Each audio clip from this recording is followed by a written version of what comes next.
right, down here in the bottom right-hand corner of the map, Ohana, we have our purple Terran player, winner of the last game, representative of ESC. It is Goody, Panzer Commander himself. His opponent, who is going to proxy gate up here in the top left-hand corner of the map, is our yellow Protoss player from Dignitas. It is Bischu. Hey, he could cannon rush. He could cannon rush. You're right. You're right. One of the two, though, it will either be a proxy gate or a cannon rush. Will it be in base? Will it be out of base? I've got a feeling it's going to be in the...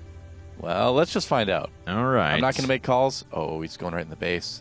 Yeah, he is. Oh, and where is he going to... What? That's all right. Scoutable. He's like, hey, SCV, look. Hey, look at that. Hey, look, it's you see a this? pylon. What are you going to do about this? This is a crazy pylon. I got a pylon. He's like, I want my opponent to have the most chance to respond to my cheeses, so I built the pylons right in the at the top of the ramp, and he's actually going to wall off, I believe. This is interesting.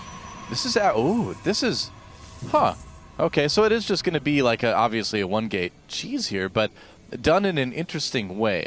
This is kind of cool. If he does manage to wall this off, it might be interesting because it would make you not only defend it, but also, okay, he's not going to. But I was kind of like theory crafting in my head there for a second. I was like, if you wall off the Terran player, even if your proxy gate loses, they'll still have to break through it with like a small amount of forces, so it's going to be a while before they can like expand. But then they can just build their command center on the high ground, so it's not a big deal anyway. I think this is just like a very strangely executed proxy gateway from Bischu. I don't know why you would build it in plain sight like this.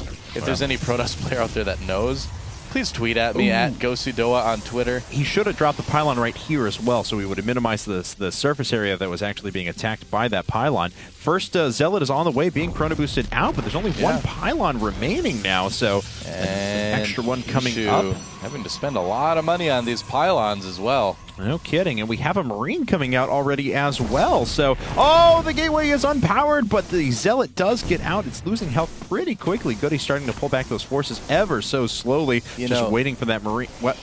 And really, all Goody needs to do, too, is just build a bunker by his command center, and then just poke out a little bit of damage here. The probe goes down, so he's going to try and take out these pylons now. If you can get down these pylons, that's pretty much game. Yeah, it pretty much is. Zealot does get out, but he should still kill that pylon off, and what Goody needs to do is build a bunker. I don't know why he's not quite building a bunker yet. Obviously, he's lost a lot of mining time here. Yeah, that pylon's actually starting to recover its shields a little bit as well. There we go. Finally, it does go down. Looks like another one going to fall as well. And Bischu going to start holding this, going to start going back home and trying to back her up. Yep, pretty much. And wow, Bischu actually has two Zealots here, which is pretty tough. I mean, for Goody to deal with, he's going to certainly lose potentially a couple SCVs here before the Zealot gets lost. Yeah, it looks like he loses 2 more workers there. Let's actually take a look at the worker count. It is 11 SCVs to 14 probes. But of course, you may say, it's got a little bit of an economic advantage there, so Bischu not ending up too bad. It's not the worst it could be in the entire world, but the problem is that he doesn't have a gateway up at home, and as soon as he loses this, his tech is 100% reset back to 0. In fact, he's going ahead and putting up a Nexus now. Because he's Nexus firsting, that's right. So essentially, the start of the game was just kind of delayed, only now Goody gets to start with less SCVs, but more Marines. So we'll have to see if Goody decides to just kind of like send him across the map after this gateway. I would imagine he's probably just going to sit at home a little bit, and Bischu deciding to go with the Forge to kind of stay safe. I think that's definitely the safest thing to do in this case, but what a bizarre start to the game, certainly. And 2 more barracks. Yeah, I think Goody just could go all in with this. Yeah, I think so as well. It would make sense. There's a Cybernetics core coming back at home, but he actually doesn't have another gateway, so it's going to be a while before he has any sort of an attack unit. Yes, he can put up that photon cannon at the front, and it's going to be fine against like 3 or 4 Marines, but if Goody decides to sit back and just wait for about 20 of them, not going to matter as much. Yeah, he started the Cyber Core so that he could start Warp Gate research, as quick as possible still, which is kind of a nice idea, I guess, but what a just bizarre early game here. I mean, I think here's what Bischu is kind of thinking. He's like, all right, I can kill off some of your SCVs. I can force you to throw down a barracks earlier than you maybe would have wanted to. Okay. I'm going to be spending some money on a gateway and some pylons, but I will be going for a Nexus right after that. So in theory, when the dust clears, I'll have more workers, I'll have my second base on the way, and I'll be able to defend any sort of aggression that you might send my way. So in the end, this may actually work out for Bischu, even though the way you get to that is quite bizarre. So That's bizarre. Certainly one word for it. Look at this robotics facility coming up, ladies and gentlemen. There are no gateways on the field right now, but of course you don't need them. You just need the cybernetics board to be up. So I'm at a loss for words. I am too.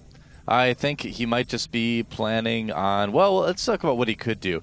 He could get a War Prism started and then build some gateways, but he's not going to have time because GoOdy's actually going all in right now. He's pulling most of his SCVs, and this is kind of what you end up doing quite a bit against Protoss that cheese you like that. You just kind of make barracks and then just try to kill him with that. Now, Bischu will see this coming, so he might have time to wall up. But you know what? Like you mentioned earlier, he doesn't have any gateways.